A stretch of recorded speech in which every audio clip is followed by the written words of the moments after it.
right load of old cobblers, isn't it? Now, I'm assuming cobblers is some form of derivative linguistic connective tissue to the testes. After all, these are the fruit of life. These are the sporins of spermatozoon. God, that's the thing about the genitals of humans. Women's are rather disconcerting looking if you think about it. I mean, they're in some ways they look good, but not really. Let's be honest. They look like an organ on the outside of the body or some kind of wound or something. Whereas men's genitals are just silly looking.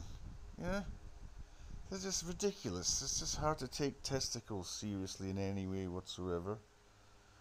It's just two bags with this egg-shaped thing. Is that an organ? I'm assuming it's an organ. Organs. Why is there two of them anyway? Why does there have to be two? I'm assuming some people are born, well, we know some people are, they don't descend, that's what it is, isn't it? They don't descend, they don't deign themselves, it's beneath their dignity to come down from the abdomen into the testal sac. Now, and then the penis is just out and out, sea cucumber-ish looking. It's just hideous. It's not really hideous, it's just silly looking. It's just, what is it? And then it gets angry and stands up straight and erect and like a bald man with a migraine and it's stuck in a line at the Department of Motor Vehicles, and he's got a thyroid condition and hypertension, and just that's basically what your penis looks like. And then there's the testicles, who's this little carry-on bag.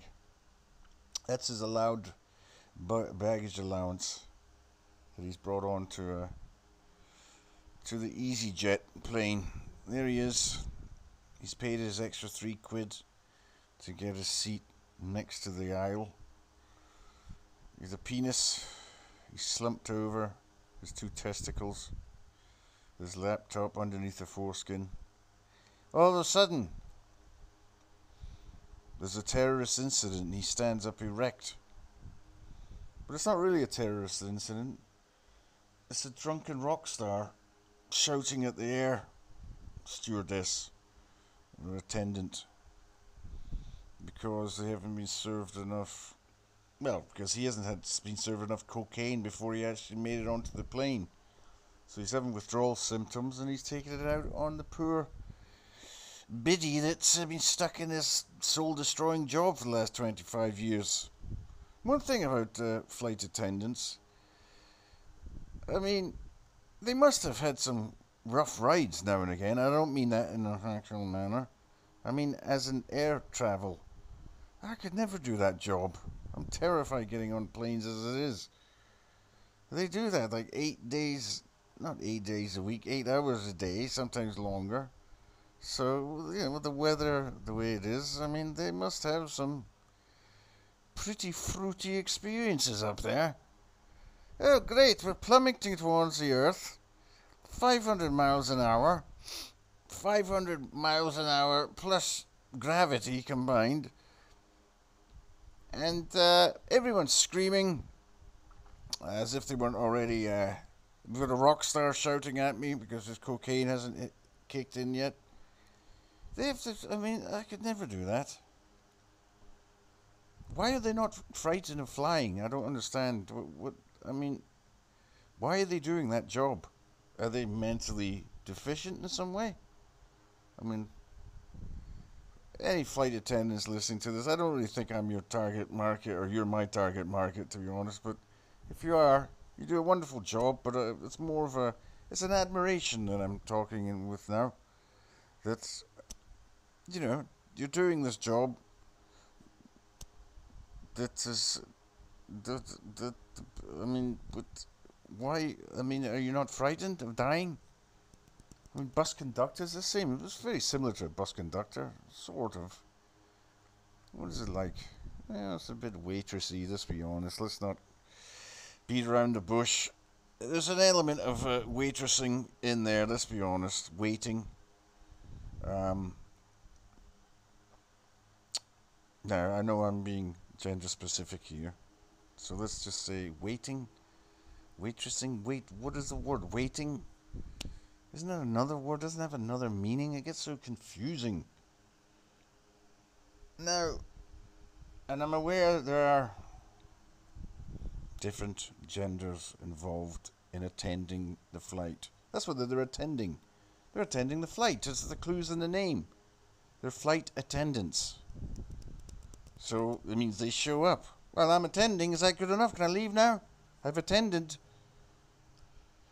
So they're flight attendants, and they're up there, and they're, it's not just that. Obviously, they have if there's any sort of emergency situation, they're also I'm gonna have a lot of warmth and affection for flight attendants, because I'm a bit of a nervous flyer. That's what they call it. I went through a phase of that when I stopped drinking, you see. Because before that I was always drunk because it was free booze, and I just got totally rat-arsed as soon as I started off. But once I quit drinking, I actually was flying on a plane sober. And I remember I had this long flight from Canada to the United Kingdom, and it was flying over it was continental United States, and I think we were on our way to Chicago or something. And the bloody airplane was kept bouncing up and down, and it just went on and on and on. I remember thinking, I don't like this. Is anyone else noticing this? We're 5 miles in the fucking air. This fucking plane keeps jumping up and down. It feels like it's about...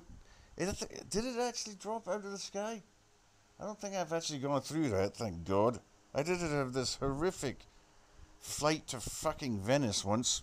Anyone who flies into Venice should know it's notoriously one of the most difficult airports to land in, because if it's a lagoon and the winds and the weather there are notoriously unpredictable and difficult. And we were flying in there, you see. I was there with my girlfriend. I see what had happened is we were with Ryanair, who I despise with every... If you're a flight attendant for them, sorry, you're no longer my friend now. I despise that airline. And this is why. Because I went to Venice for my birthday with my girlfriend at the time, who wasn't from the EU, and for some reason Ryanair told me, well, they didn't tell me, she has to fill out a form. They didn't inform me of that until I got on the plane, and they told us she has to fill out the form, but it's too late now, so they kicked us off the plane. Yeah, I never forgive them for that, ever. And I'll never take one of the poxy fucking flights again. Yeah, so we were stuck there, so I said, okay, I just paid for another flight, 200 quid, bam. Then we get on this late flight, and we get there, and we're circling the airport for about 30 minutes. We couldn't actually sit together because the tickets were bought at the last minute, or on the same day. So I was sitting, I remember it distinctly, between two large African American gentlemen. I don't know why they were rappers, is all I could think, because they had all the gear on. I think they were musicians of some sort, going to do a show, because they had all the hip hop rap gear on, the big chains and the rings and all that, and it wasn't. They look showbiz. It wasn't, just African American chaps. I mean, I've lived in New York and all the rest of it. These chaps were actually musicians, you could tell. And I was stuck in between them. They were both huge. And we're circling Venice airport, and all of us are thinking we're about to die, because there's some sort of typhoon or force 12 gale porter, ridiculously turbulent wind. And we kept circling and circling, we couldn't land.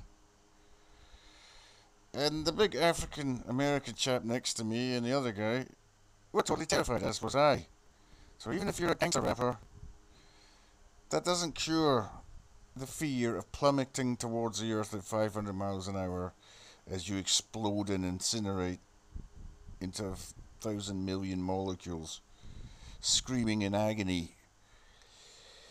And then we finally landed, after a bumpy landing and all the rest of it, and the whole plane erupted in applause, not from politeness, from the sheer relief of not being dead.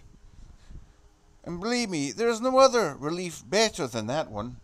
There's nothing more relieving than not being dead.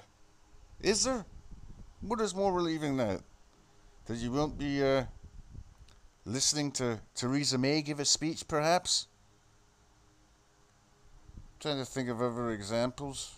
Justin Bieber's new album on full volume in your room for eternity. It's a close one, but relieving. Okay, that's yes, that's that.